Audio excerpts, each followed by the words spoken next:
Hi friends, this is Sahir Kamal and I welcome you all to UP board English medium. आप सभी का एक बार हार्दिक स्वागत है फिर से आप सभी के अपने चैनल पर, जिस पे आप लोग बहुत ही प्यार और सपोर्ट दे तो रहे हैं, लेकिन फिर भी आपसे उम्मीद यही है that you should subscribe this channel to have the best quality contents on whole YouTube. So I welcome you all once again, and today this is gonna be a very important sessions to all of you guys because you belong to UP Board English Medium. तो एकमात्र channel है पूरे UP board में या पूरे YouTube पर जो हमारे इंग्लिश मीडियम के बच्चों के लिए भी सोचता है। तो हम लोग एक के बाद एक आपके लिए क्वालिटी सेशंस लाने की पूरी कोशिश करते हैं और पिछले 2 महीने से लगातार आपको हर एक सेशन से बहुत फायदा मिल रहा होगा। With this hope, with this expectation, I will begin this session. Here we will discuss around 20 most important question which are frequently asked in your board exams. Definitely you will get 2 or 3 questions in your boards paper. आपके paper में यहां से जरूर आएंगे and we will discuss some more points on writing question and answer. Well, what type of the questions, it will be disclosed so soon. Stay with me, and if you are visiting this channel first time, so you must subscribe this channel and like this video and share with all your friends. Thank you. So चलिए start करते हैं आज के session. Most important questions में अगर हम बात करें, you have 2 books in which 2 questions from each books will be asked in the boards. तो आपको क्या करना है, कौन से वो चैप्टर्स पढ़ने हैं, तो ये भी आपको एक जानने की जरूरत है। अगर आप चाहें तो आप फर्स्ट टू फोर्थ मतलब फ्लैमिंगो बुक में अगर आप चाहें तो पहला, दूसरा, तीसरा, चौथा चैप्टर तैयार कर सकते हैं अपने बोर्ड एग्जाम के पॉइंट ऑफ व्यू से, क्योंकि आपका प्रोबेबली नहीं, I assure you that you will get at least 1 question from first to fourth chapters. आपको पहले से चौथे चैप्टर के बीच में एक क्वेश्चन डेफिनेटली मिल जाएगा और प्रोबेबली दूसरा भी मिल जाए, क्योंकि आपके जो क्वेश्चन पेपर की सेटिंग है वो इसी तरीके से होती है। आपको ऑप्शन में 4 क्वेश्चन दिए जाएंगे, पहले 2 क्वेश्चन उनमें ऑप्शन होगा और दूसरे 2 क्वेश्चन उनमें ऑप्शन होगा। तो आपके चारों क्वेश्चन, तो फर्स्ट टू फोर्थ आप फ्लेमिंगो और फर्स्ट टू फोर्थ आप विस्टस, दोनों बुक से फर्स्ट टू फोर्थ चैप्टर्स तैयार करिए। और उसमें जो मोस्ट इंपॉर्टेंट है, you can consider these questions I have brought to you today. So this is the very first question from the very first chapter from the book Flamingo, जहां पर पहला question पूछा गया कि why was France in great fear when he started for school। बहुत important, इसको टिक करिएगा बेटा, क्योंकि ये कई बार सीबीएसई और आपके यूपी बोर्ड एग्जाम में पूछा गया सवाल है। तो इसको repeated question and most important question आप इसे कह सकते हैं। आंसर्स कहता है कि when France started for school, जब फ्रांस स्कूल के लिए निकला, he was in great dread of। क्यों? क्योंकि उसे डांटे जाने का डर था। He was scolding for he had not learned his lessons on participle, क्योंकि उसके टीचर मिस्टर हैमिल ने पार्टिसिपल पर कहा था उससे क्वेश्चन पूछने को, and he didn't learn anything about participle and that's why he was in a great fear of scolding. इसी वजह से वो डर था उसे, क्योंकि उसे डांटा जाना था, इस वजह से वो नहीं जाना चाहता था स्कूल। अब सपोज करिए ये क्वेश्चन आपको लॉन्ग में दे दिया जाए, ठीक है, लॉन्ग में दे दिया जाए, then how will you write, what will you write, आप कैसे और क्या लिखेंगे।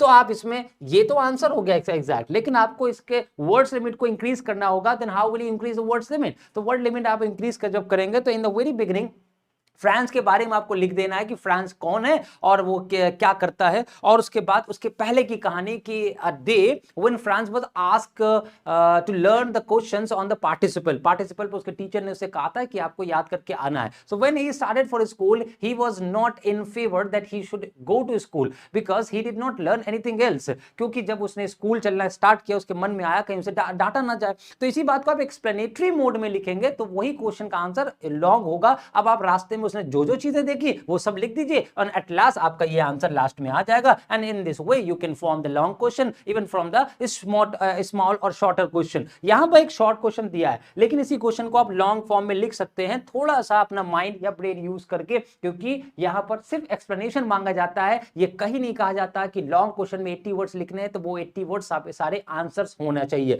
आंसर्स आपका 1 2 4 5 वर्ड ही होता है, बट वहां पर एक्सप्लेनेशन की जरूरत होती है। And what we need to explain, then we need to explain the character, we need to explain the situation the character was facing in the chapter में क्या फेस कर रहे हैं, वो जो कैरेक्टर है वो क्या फेस कर रहा है, उसकी सिचुएशन क्या है, बस इसी को लिख दीजिए। जहां पर आंसर आ रहा है उस आंसर के पहले की सिचुएशन, उसके बाद की situation. In this way we can finish the first question. Let's move on to the next.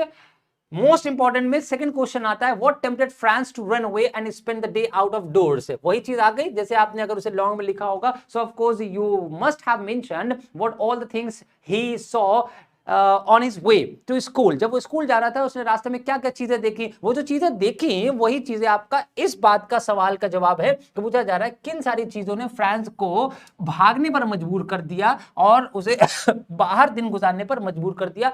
Tempted का मतलब होता है किसी को प्रोवोक करना, किसी को लालित करना, लालसा दिलाना। क्योंकि उसको पहली चीज तो उसे आंसर्स भी नहीं आते पार्टिसिपल पर, उसके अलावा it was so warm and bright day, बहुत ही वार्म था, बहुत ही ब्राइटनेस थी दिन में, and the birds were chirping at the edge of the woods, और बर्ड्स भी बड़ा चर्प कर रही थी वुड के किनारे, मतलब जंगल के किनारे। इन द ओपन फील्ड उसने देखा the Prussian soldiers were drilling, जो प्रूशियन सोल्जर थे, जो जर्मन सोल्जर्स थे, वो जो है ड्रिलिंग कर रहे थे। ड्रिलिंग का मतलब they were practising, and these things were all much more tempting than the rule of participle. और ये सारी चीजें उसको उस रूल से कहीं ज्यादा टेम्पटिंग नजर आई, जो कि उसको लग रहा था कि उसे देखना चाहिए, बल्कि उसने पार्टिसिपल का रूल याद करना सही नहीं समझे। So this was the second question answer. And the third question from the same chapter, why did the grammar lesson seem so easy to understand for Franz that day. उस दिन फ्रांस को सारी चीजें, even the grammar lesson which he never understood, उस दिन उसे सब कुछ समझ में आने लगा। क्यों? क्योंकि यहां पर पूरे चैप्टर में यही बताया गया, when we have things we never give importance to them, when we have something we never value them, so we value when we are deprived of them। जब हमसे कोई चीज अलग होती है तभी हम उस चीज का इंपॉर्टेंस वैल्यू समझते हैं। तो अभी इसी वजह से फ्रांस को भी वो चीजें समझ में आने लगी, क्योंकि that was the last day for him for his French learning, French language का वो लास्ट लेसन था, और इसी वजह से आपके चैप्टर का नाम भी द लास्ट लेसन पड़ा। So the grammar lesson seemed so easy to understand, वो जो ग्रामर लेसन था वो बहुत ही आसान दिखाई दिया समझने में for Franz that day, because he listened it very careful. उस दिन उसने बहुत ही केयरफुली सुना, and that's very simple to understand, that's very simple to educate और स्टडी। पढ़ाई करने का सिंपल सा तरीका है, you have to be very attentive and careful while teacher speaking to you और एक्सप्लेनिंग टू यू। टीचर जब आपको एक्सप्लेन कर रहा हो, जब आपको एक्सप्लेन या कोई चीज पढ़ा रहा हो, so you just need to be attentive only, आपको केवल ध्यान पूर्वक बैठे रहना है। When you are attentive and careful you will get everything, क्योंकि जो चीजें समझाई जा रही है that's not beyond of your understanding. If it would have been, अगर वो आपके ऊपर की बातें होती तो आपको उस क्लास में पढ़ाई क्यों जाती। बट बच्चों की, हमारे चिल्ड्रन, हमारे स्टूडेंट्स की प्रॉब्लम ये है, they never pay attention, and at the time of examination they generally speak to the teacher, sir ये चैप्टर हमको नहीं समझ में आया, सर ये कैसे तैयार करें। ये तो तब पूछना चाहिए था while you were in the classroom, if something that you didn't get, so you must ask the same thing at the same day, उसी दिन उसी टाइम पर पूछ लेते, you would have got to know, कि समझ में आ जाता। बट उस टाइम आपने पूछा नहीं, अब वही गठरी बन गई, a pile of problems, and now you have really a problems and you cannot solve it as soon, जैसा कि आप सोच रहे हैं उतनी जल्दी तो सॉल्व होने नहीं। तो उस दिन उसने बस ध्यान से सुना उस चीज को, and he just got to know, and the teacher explained everything, teacher ने भी हर चीज अच्छे तरीके से एक्सप्लेन किया with a great patience। that was the answer of the question number 3rd। Question number 4 की बात करें तो क्वेश्चन नंबर 4 पे कहता है how did France feeling। Last में आपको कुछ इंपॉर्टेंट क्वेश्चन विजिटर्स से हमने अलग से दिए हुए हैं, which you can also consider the most important one if you want to learn more questions। so I am giving some more extra or some combo questions and in the last of this session। तो आपको last तक बने रहना है, उसके बाद आपको देखने को मिलेगा कि आपकी बुक के ऐसे क्वेश्चंस हमने पिक करे हैं which probably will come in the exam में आपके आने वाले हैं। How did France feeling about Mr. Hamel and school change। अब फ्रांस की जो फीलिंग थी मिस्टर हैमिल के बारे में, earlier he thought his teacher very cranky, very rude, very cruel, है ना, बहुत ही क्रूअल, बहुत ही बोर्डिंग समझता था अपने टीचर को। बट अचानक से एट रैंडम और सडनली उसके दिमाग में मिस्टर हैमिल की जो फीलिंग थी वो चेंज हो जाती है। व्हाई अबाउट मिस्टर हैमिल, और स्कूल के लिए भी उसका परसेप्शन एकदम चेंज हो जाता है।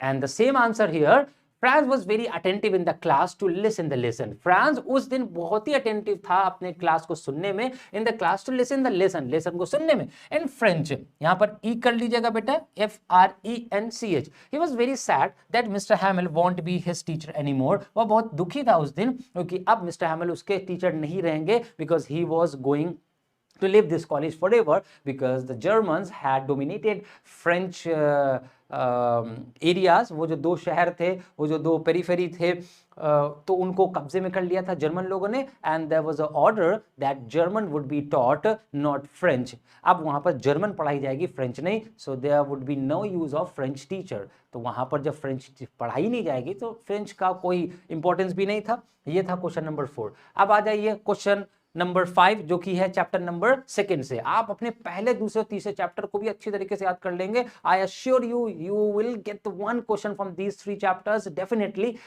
99.9% नहीं, 100% आपको फर्स्ट, सेकंड, थर्ड चैप्टर से एक क्वेश्चन डेफिनेटली मिलेगा। और जो क्वेश्चन दे रहे हैं यही क्वेश्चन आपको मिलने वाले हैं। तो इसीलिए वीडियो को लाइक जरूर करते हो जाइएगा, क्योंकि आपके लिए इस पे बहुत मेहनत लगती है ये बनाने में, तो ये बात ध्यान रखिएगा। चलिए, so what is Saheb looking for in the garbage dumps and where is he and where has he come from.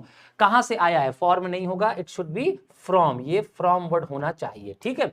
What is Saheb looking, Saheb क्या देख रहा है, इन द गार्बेज, क्या ढूंढ रहा है उस गार्बेज मतलब कूड़े के ढेर में, और वो कहां है, कहां से आया है। तो पहली चीज, Saheb is looking for gold. Saheb सोना ढूंढ रहा है। Actually gold does not mean as exactly gold. Gold का मतलब यहां सोने से नहीं है।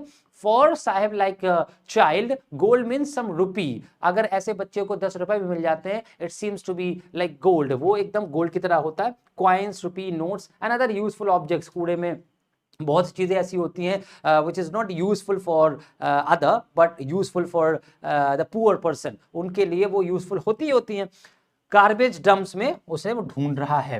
He is living in Seemapuri in Delhi, वह सीमापुरी में रह रहा है। And he has come from again typing mistake, Bangladesh. वह बांग्लादेश से आया हुआ है और सीमापुरी में वो रह रहा है, ठीक है। चलो नेक्स्ट करते हैं। What explanation does the author offer for the children not wearing footwear. बहुत इंपॉर्टेंट, मोस्ट इंपॉर्टेंट क्वेश्चन, आप इसको टिक कर सकते हैं। इसको जहां जहां हम लिख रहे हैं आप उसको जरूर टिक कर लीजिएगा। इस क्वेश्चन के पूछे जाने के चांसेस 99% है कि क्या एक्सप्लेनेशन जो अनीस जंग है वो देती है किस चीज के लिए, कि ऑथर एक एक्सप्लेनेशन देता है कि बच्चे अपना जूता चप्पल नहीं पहनते, क्या इसके पीछे वो रीजन बताती हैं। So travelling across the country the author has seen और author has found many children walking barefoot. वो एक ऐसी राइटर थी जो पूरी कंट्री में टहला करती थी, घुमा करती थी और उसको एक्सपीरियंस लेकर के लिखा करती थी। अनीस जंग वाज एन इंडियन ऑथर। तो जब उन्होंने ट्रैवल किया, पूरे कंट्री में ट्रैवल करने पर ऑथर ने ये पाया कि बहुत सारे बच्चे जो है बेयरफुट है, शहरों में, गांवों में, रोड्स पर। According to her one explanation, उनके एक एक्सप्लेनेशन के अनुसार, in that it is not lack of money. According to Anees Jung, ये पैसों की कमी नहीं but a tradition to stay barefoot, बल्कि एक ट्रेडिशन है। क्यों उन्होंने कहा, क्योंकि एक बार वो एक heard of group of children से मिली और उनसे पूछा एक एक करके बच्चों ने अपने अपने कारण बताए कि मम्मी मेरे जूते उतार कर नहीं देती हैं, वो अलमारी पर रख देती हैं, मेरे पास तो है ही नहीं, तो मेरे पास तो गंदे हैं, मेरे पास एक ही जूता है। तो इस तरह के जब बहुत से एक्सप्लेनेशन सुने, so she concluded that this is not only the lack of money. Okay, it is a lack of money but not it is the only problem. केवल यही प्रॉब्लम नहीं है उन गरीब बच्चों के साथ। गरीब बच्चों के साथ ये भी प्रॉब्लम है कि अगर उनके पास होते भी हैं तो भी वो नहीं पहनते। तो actually it is a tradition, ये एक तरह से परंपरा चलती चली आ रही है गरीब लोगों में, या जो स्कैवेंजर्स हैं, जो घुमक्कड़ लोग हैं, या जो गरीब लोग हैं जो कूड़ा बीनते हैं, उनमें एक ट्रेडिशन है। आपने भी शायद विजिट किया होगा 10-15 साल पहले ऐसे प्लेसेस जहां पर आपको कुछ बच्चे कूड़ा बीनते हुए, या आपके घर के बाहर बहुत से बच्चे कूड़ा बीनते हुए आपको नजर आए होंगे। तो आपने उनके पैरों पर नजर डाली होगी, तो उसमें से 10 में से शायद एक ही आदमी जूते पहने हो, वो भी सही नहीं पहने होता है, क्योंकि उनको फर्क नहीं पड़ता, उनकी मेंटेलिटी वैसी हो जाती है। दैट्स व्हाई अनीस जंग सेड सो, इसीलिए अनीस जंग ने ये बात कही। Move on to the next question. Saheb happy is, Saheb यहां पर इज होना चाहिए बेटा, इज यहां पर इज लगा लीजिएगा, बहुत typing mistake, I am so sorry for it. Is Sahib happy working at the tea stall, explain. कह रहा है क्या ये लॉन्ग क्वेश्चन भी आपको पूछा जाता है, ये बात ध्यान रखना, लॉन्ग क्वेश्चन के रूप में और शॉर्ट क्वेश्चन रूप में कैसे भी पूछा जा सकता है ये question. Is Sahib happy working at the tea stall, क्या साहिब जो है टी स्टॉल पे काम करने पर खुश है? बिल्कुल नहीं है, तो आंसर तो खत्म हो गया। But we have to maintain the words limit, हमें कम से कम 30 से 40 वर्ड लिखने ही लिखने। And if it is asked in the long form then we have to write about 80 or 85 words, हमें लगभग 80-85 वर्ड में लिखना है। So what we can write, no, सबसे पहले तो आप यही लिखेंगे, no Saheb is not happy working at the tea stall. Tea stall पर काम करते हुए साहिब बिल्कुल भी खुश नहीं। Though he gets ₹800 and all his meals, हालांकि उसे 800 रुपए मिल जाते हैं सब कुछ। He has lost his freedom, लेकिन उसकी जो फ्रीडम है वो खो गई। Now he is the servant of tea stall owners, अब वो टी स्टॉल ओनर्स का एक नौकर है, और नौकर होने का मतलब नौकरी करना। Whatever we are commanded in such situation we have to follow. अगर हम किसी के नौकर हैं, सपोज करिए एक सरकारी आदमी भी, वो भी नौकर होता है, तो सरकार के दिए गए नियम या सरकार के जो आदेश है उनको वो फॉलो करना पड़ता है। अगर वो फॉलो नहीं करेगा सो ही माइट बी फायर्ड, उसको निकाल दिया जाए, हो सकता है उसकी सैलरी रुक जाए। So as a servant we have to follow in the same way Sahib was also following the rules, commands and orders of the owner of tea stall, whereas he was the master of himself। जब इंसान अपना business करता है, he is the owner of himself, वो अपना मालिक खुद होता है। So in his childhood, early childhood, he went here and there and he did what he wished to do। वो करता था जो उसका मन करता था, but now he had the responsibility, अब उसके ऊपर रिस्पॉन्सिबिलिटी थी, तो इस वजह से अब वो अपने हिसाब से न जा सकता है, कहीं ना आ सकता है। so there was a fixed time to come to a tea stall and fixed time to move away or to go home। एक समय था आने का, एक समय था एग्जिट करने का। इस वजह से अब उसके चेहरे पर एक गंभीरता है, and he was no more a child, अब वो बच्चा नहीं रहा, because he has taken some responsibilities of his family and running his family, और the responsibility of distribution। अब पापा मम्मी की जो रिस्पॉन्सिबिलिटी थी उसको डिस्ट्रीब्यूट कर लेता है और उसको अपने आप निभाता है। He was free while doing the work of rack picker, जो वो एक रैक पिकिंग का काम जब करता था, that time he was happy, but at this time when he was working at the tea stall he was not happy। अब वो इस समय खुश बिल्कुल भी नहीं है। ये क्वेश्चन नंबर 7 हो गया है। उसके बाद 8 आता है, how did the rack pickers get ration card, बहुत इंपॉर्टेंट है, and what was their use to them। कैसे ये रैक पिकर्स राशन कार्ड पा जाते हैं और इनका इस्तेमाल उनके लिए क्या है, कैसे, इसको आप मोस्ट इंपॉर्टेंट कर लीजिएगा, क्योंकि ये अभी एक बार भी पूछा नहीं गया है, इसलिए उम्मीद है इसकी इस बार पूछा जाए, किसी ना किसी सेट में जरूर मिलेगा। The politician help the rag pickers, जो पॉलिटिशियंस है हमारे, वो अपने मतलब से कुछ भी करवा सकते हैं। आपका वोटर आईडी कार्ड नहीं बन रहा है 5 साल से, चुनाव आएगा, 5 दिन के अंदर आपका वोटर आईडी कार्ड, वो प्रतिनिधित्व जो कर रहे हैं या प्रतिनिधि या जो भी उनके चेले चपाटे होते हैं, वो आपको घर पर जाएंगे, अरे बस ध्यान रखिएगा चुनाव में, बस ध्यान रखिएगा हमारे चुनाव में, क्योंकि उनको एक वोट चाहिए, एक वोट से जीत हार हो जाती है उनकी आगे की 5 साल की जिंदगी, और कई पुश्तों की जिंदगी सुधर जाती है। तो आपका कोई भी काम पॉलिटिशियन तभी करा सकते हैं जब उनको वोट का लालच हो। यही हुआ उसके साथ भी। जो पॉलिटिशियंस थे, help the rag pickers get ration card that get their names on the voter list. जो पॉलिटिशियन थे उनका नाम राशन कार्ड में चढ़वा देते थे। उस समय राशन कार्ड के थ्रू ही वोट पड़ते थे, अब तो वोटर आईडी बनने लगी है, लेकिन उस समय राशन कार्ड में जिनके नाम है they can vote. It enabled them to buy grain, इनका यूज ये था कि जो राशन कार्ड है इससे इनको राशन मिल जाता था, और जिस वजह से ही ये पॉलिटिशियन को वोट दे देते थे, पॉलिटिशियन का भी काम सही मतलब हो जाता था और इनका भी काम सही हो जाता था। तो it enabled them to buy grain, मतलब उससे उन्हें अनाज खाना पानी मिल जाता था। This was a use to them, ये उनके लिए इस्तेमाल था। ये होगा question number 8 from the second chapter. अब आते हैं चैप्टर नंबर 3 पे, जहां से क्वेश्चन लिया गया है, why was Douglas determined to get over his fear. Very very very important question, आप इसको टिक कर सकते हैं, बिल्कुल आपके लिए एग्जाम में एग्जैक्ट और हूबहू ऐसे ही आंसर क्वेश्चन आएगा, आपको आंसर ये छाप देना है।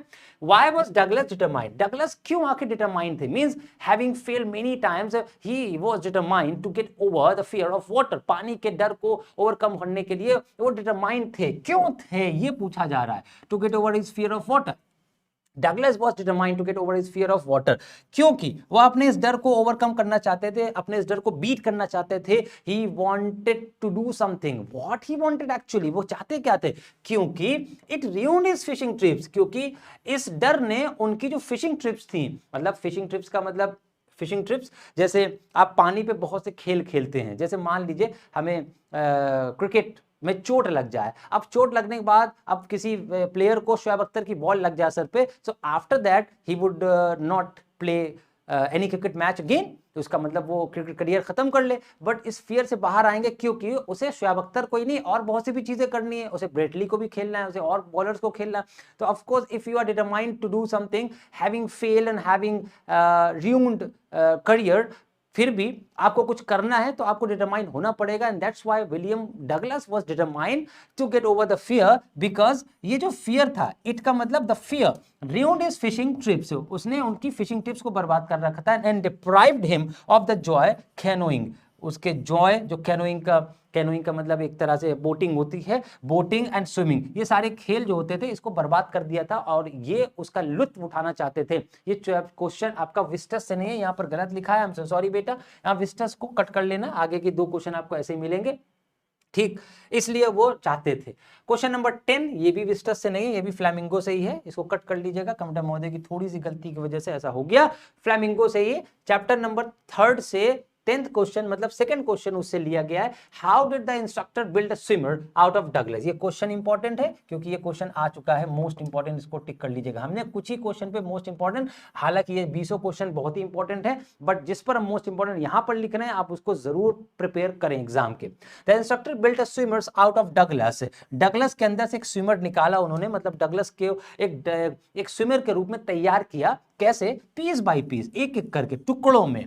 Then he perfected each piece, उसके बाद उनके हर एक परफेक्शन, हर एक ट्रेनिंग को एक यूनाइट फॉर्म में लाए, है ना, और उसके बाद put them into an integrated whole, और कुल मिलाकर जैसे कि if we want to be cricketer, अगर हम क्रिकेटर बनना चाहते हैं, डायरेक्टली थोड़ी हम फास्ट बॉल को जो है सामना करने लगेंगे, इंटरनेशनल क्रिकेट में उतार दिए जाएंगे। First we will go to the playground, वहां पर जाएंगे, उसके बाद प्लेग्राउंड को देखेंगे, समझेंगे, आपको एक दिन दौड़ाया जाएगा, 2 दिन 10 दिन दौड़ाया जाएगा, उसके बाद आपके हाथ में बॉल थमाई जाएगी, बॉल से कहा जाएगा ऐसे फेंको, और दूर से थ्रो करवाया जाएगा। आप कहेंगे अरे सर हम तो बैटिंग करने आए थे, ना ना ना ना, क्रिकेटर मतलब होता है यू शुड बी ऑलराउंडर, केवल यही नहीं कि आपको बैटिंग करना आता हो, सब कुछ करिए, even though you might have the perfection in only one era aura, एक ही और ऑरा में, एक ही स्फीयर में आपका परफेक्शन आता है, लेकिन करना तो सब कुछ पड़ता है। तो आपको कई महीनों तक आपसे सिर्फ बॉल फेंकवाई जाएगी, उसके बाद आपको बैट थमाया जाएगा, फिर स्पिन खिलवाई जाएगी कई महीने, फिर फास्ट बॉलिंग करवाई जाएगी। ये नहीं हो सकता कि पहले दिन ही आपको किसी फास्ट बॉलर के सामने ट्रेनिंग दे दी जाए, पहले दिन ही तुम मर जाओ, उसके बाद खत्म हो जाएगी। तो ये हमें करना होता है। उसी तरीके से जो इंस्ट्रक्टर थे उन्होंने एक एक करके उनके डर को पहले बाहर निकाला, पहले पानी में उनको धीरे धीरे डूबने को कहा। For many days he just sank into water and try to come out of fear of water, पहले तो पानी से डर से बाहर निकले, उसके बाद उनके अंदर परफेक्शन लाए, बोटिंग के, फिशिंग के, ये सारी चीजें। ये 10 क्वेश्चन आपके फ्लैमिंगो बुक से थे बेटा। अब आता है विस्टस बुक का पहला क्वेश्चन। अब ये हर चैप्टर से हमने लिया है बेटा, ये सारे इंपॉर्टेंट क्वेश्चन अगर आप समझते हैं, if you believe me then you must prepare all these question I discussed of Flamingo book के। अब यहां पर विस्टस बुक के आते हैं आपके कुछ important question. Question number 1 from the very first chapter, that is the third level. What was Sam's reaction when Charlie mentioned the discovery of the third level to him? Sam's, the friend of Charlie. Charlie के दोस्त का नाम Sam था, Sam Vanern, who was a psychiatrist, जो कि एक मनोचिकित्सक था। उसका रिएक्शन कैसे था when Charlie told about the third level at the Grand Central? जब चार्ली ने ग्रांड सेंट्रल के बारे में बताया, Sam, do you know that there is a third level at the Grand Central? Grand central पर एक थर्ड लेवल भी है, क्या तुम्हें पता है? तब उसका रिएक्शन क्या हो सकता है? Something that is told to you and not exist somewhere which the place you know, आप अगर जानते हो उस जगह को, तो आप कैसे रिएक्ट करेंगे? आप ऐसे कि पागल हो गए का सपना अपना आ रहा, तो it is just like a dream, अबे यार सपने अपने ना रहा करो, you will react like that. In the same manner Sam reacted, कैसे? व्हेन चार्ली टोल्ड सैम, जब चार्ली ने सैम को बताया about the discovery of the third floor, जब थर्ड फ्लोर या थर्ड लेवल के बारे में बताया, Sam did not believe him, Sam को उस पर भरोसा नहीं हुआ। Of course we would not believe something that does not exist, हम भी उस पर भरोसा नहीं करेंगे जो चीज एग्जिस्ट ही नहीं करती है, then why should we need to believe it, and said that it was just a dream fulfilled. ये सिर्फ एक सपना पूरा होने के समान है बेटा, तुम झूठ बोल रहे हो और तुम गलत, तो तुम सपने देखते रहते हो। Sam says that Charlie is dissatisfied with his current times. Sam कहता है कि Charlie is dissatisfied. What dissatisfied है? Dissatisfied मतलब discontented है, वो satisfied नहीं है with the present situation he had in his life, उसकी लाइफ में जो कि present situation है वो उसे satisfied नहीं है, and that's why he was talking nonsense, इसी वजह से वो nonsense या बेतुकी useless बातें कर रहा है with his current times and reality and wants to run away from it, और वो उन सारी चीजों से भागना चाहता है। और ये हम लोग के साथ भी होता है when we are disturbed, when we have some problems, so हमारे दिमाग में कुछ ऐसे ख्याली पुलाव बनने लगते हैं। When we say the same thing to other, then we will be considered as Charlie is considered here, जैसे वहां पर उसको लिया गया। सेकंड क्वेश्चन इस चैप्टर का आता है, why did Charlie bye old style currency next day? Charlie ने ओल्ड स्टाइल करेंसी क्यों खरीदी दूसरे दिन?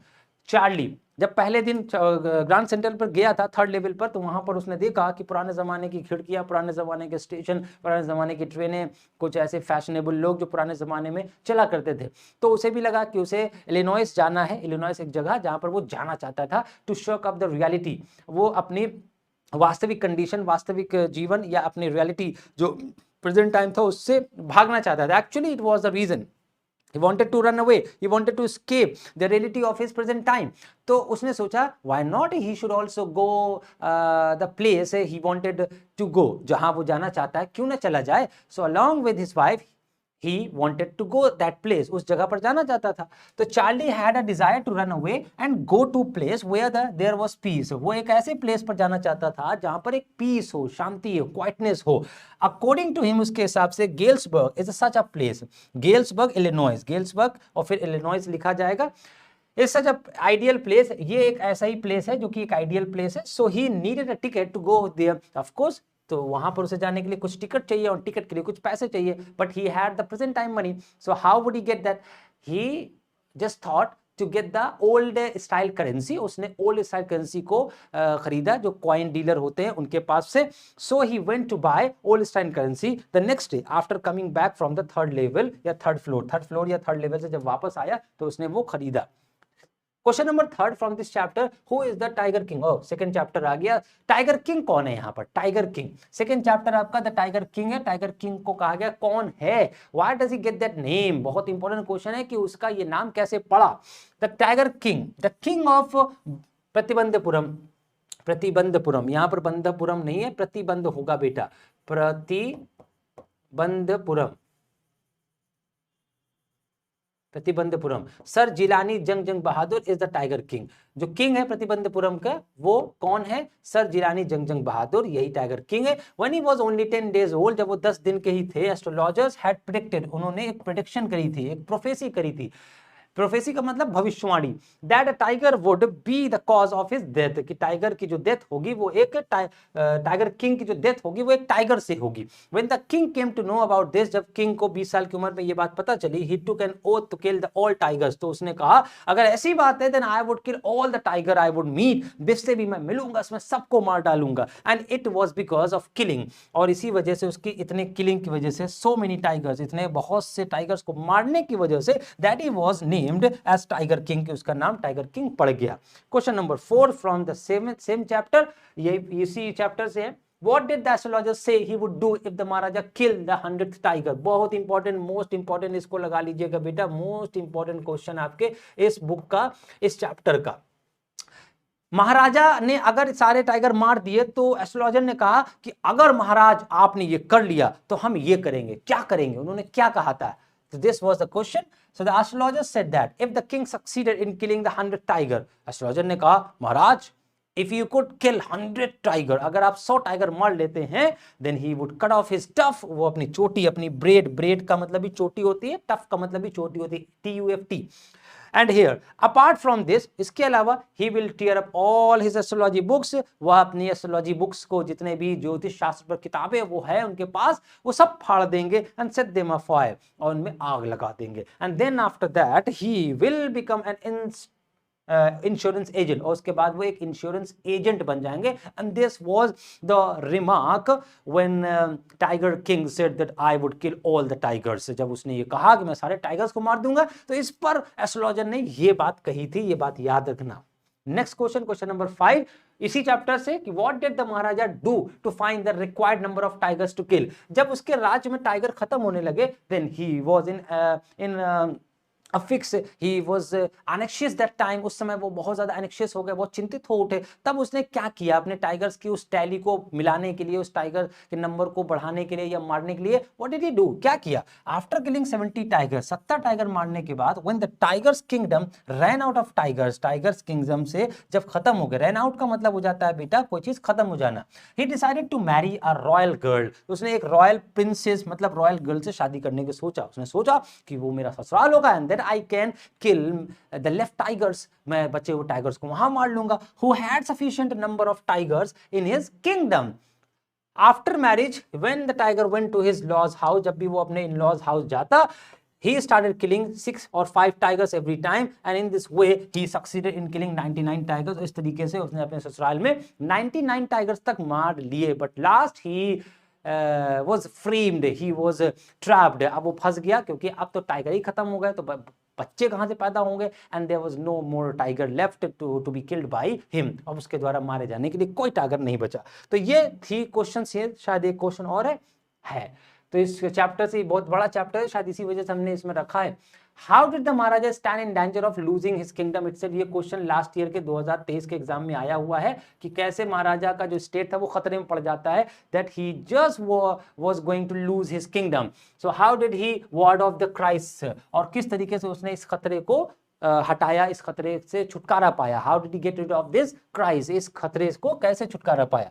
When the king stops a British officer from his desire to hunt, जब उसने एक ब्रिटिश ऑफिसर की डिजायर आई थी दैट महाराज I want to have a photograph with a dead beast, मैं एक जंगली जानवर के साथ एक फोटो लेना चाहता हूं. तो टाइगर किंग ने सोचा तुम फोटो ले, हाँ तो तुमको दे दी. तो दूसरा आदमी भी आएगा, दूसरा राजा भी आएगा या दूसरा कोई ब्रिटिश ऑफिसर आएगा, वो भी कहेगा मैं भी मारूंगा. इस तरीके से मेरा जो मूवमेंट है, मेरा जो कैंपेन है टाइगर किलिंग का, वो स्टॉप हो जाएगा और मैं मार नहीं पाऊंगा. No, I would not allow you. तो उसने मना कर दिया उस ब्रिटिश ऑफिसर को. तो जब उसने मना कर दिया उसकी डिजायर को पूरा करने के लिए, he is in danger of losing his kingdom. और इस तरीके से उसे लगा कि अरे यार ये ब्रिटिश ऑफिसर को मैंने मना किया है और कहीं ऐसा ना हो they snatch my kingdom from my hand, कि मेरे हैंड से मेरे किंगडम को वो ले जाएं.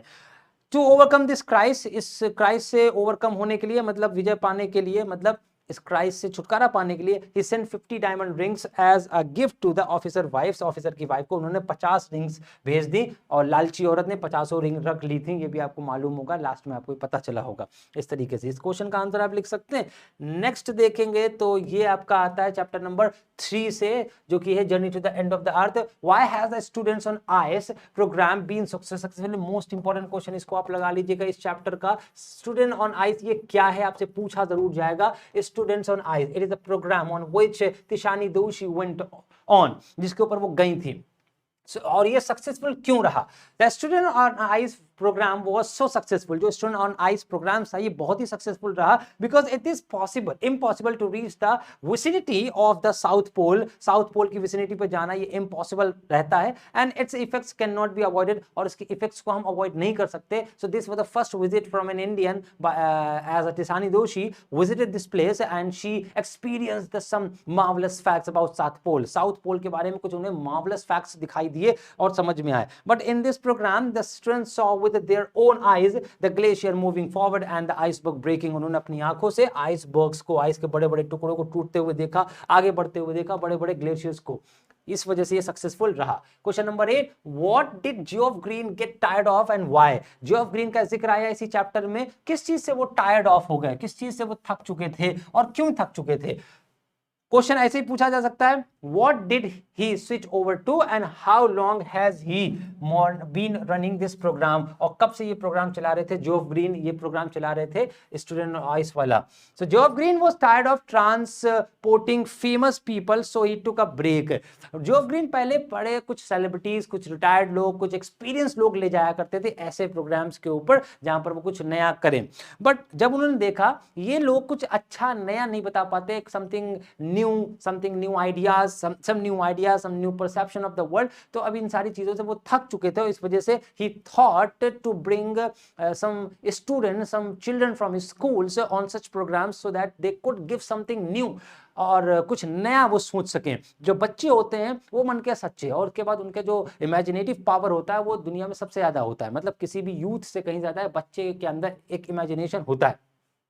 Geoff Green was tired of transporting famous people, so he took a break. He could return information only in limited form. क्योंकि उन्हें लगा ये लोग जो है बहुत ही information जो देते हैं बहुत limited form में है, इनके पास कुछ है नहीं कहने को.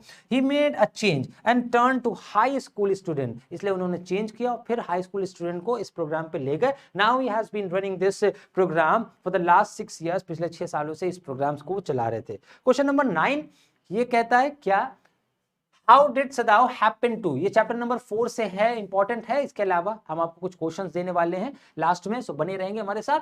How did Sadao happen to meet his future wife Hana and why did he not marry her in America. Hana से अमेरिका में उन्होंने शादी क्यों नहीं की, किसने? The lead character of this chapter is doctor Sadao. Doctor Sadao यहाँ पर मेन कैरेक्टर है, तो मेन कैरेक्टर जो सदाओ है वो अमेरिका में हाना से मिले, his future wife, but he did not marry to her in America. America में नहीं किया because both were Japanese. So first he wanted to confirm whether Hana by race as Japanese or not. वो जब confirm करना चाहते थे कि जो हाना है by race, by अपनी नस्ल, जो नस्लवाद होता है, रंग भेद, ये सारी चीजें होती हैं, नस्ल के हिसाब से वो जापानीज है या अमेरिकन है, ये कंफर्म करना चाहते थे। When he was confirmed, then he told about his affair to his father, अपने पिता से फिर उन्होंने ये बात बताई। Doctor Sadao met his future wife Hana at Professor Harley's house, professor Harley के घर अमेरिका में वो मिलते हैं। and he did not marry Hana immediately because he needed permission from his father, क्योंकि उन्हें अपने पिता से शादी करने की परमिशन की जरूरत थी।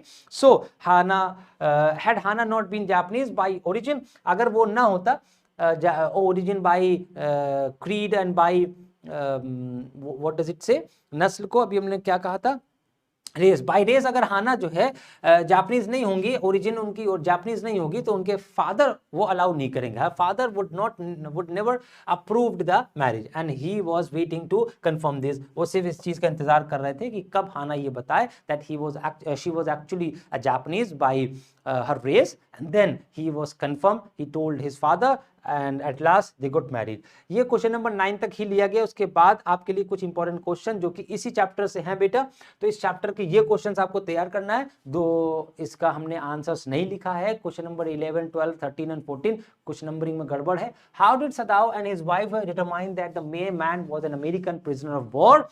What will Dr. Sadao and his wife do with the man, and what did Dr. Sadao do to get rid of the man। यहाँ पर will भी लिखा है, did भी, क्योंकि आपके एग्जाम में will करके आया है एक बार, जबकि क्वेश्चन did पे होना चाहिए था, लेकिन फिर भी दोनों बात याद रखिएगा। क्वेश्चन की मेन थीम ये है कि कैसे डॉक्टर सदाओ अपनी इस मुसीबत से छुटकारा पाते हैं, उस आदमी से कैसे छुटकारा पाते हैं, ये क्वेश्चन कह रहा है। And how did the domestic servant show the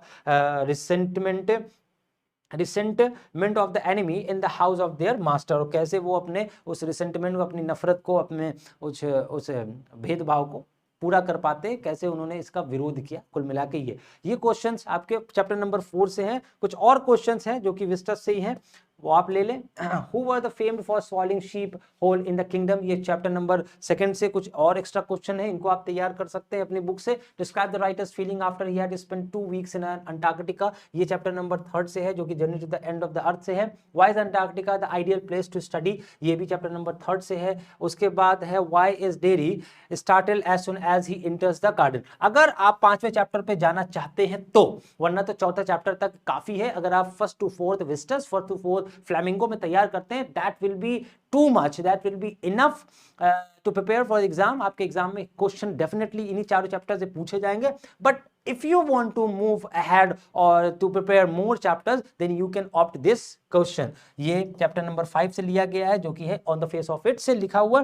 What is the attitude, ये भी चैप्टर नंबर 5 और ये भी चैप्टर नंबर 5 से। These were the 20 most important questions, जो कि हमने ऐसे भी दे दिया आपको 10 क्वेश्चन, और वैसे हमने आपको 20 क्वेश्चंस बता दिए। सो उम्मीद करते हैं आज के सेशन आप सभी के लिए बहुत ही बेनिफिशियल रहा होगा, and I hope so that you really like this session.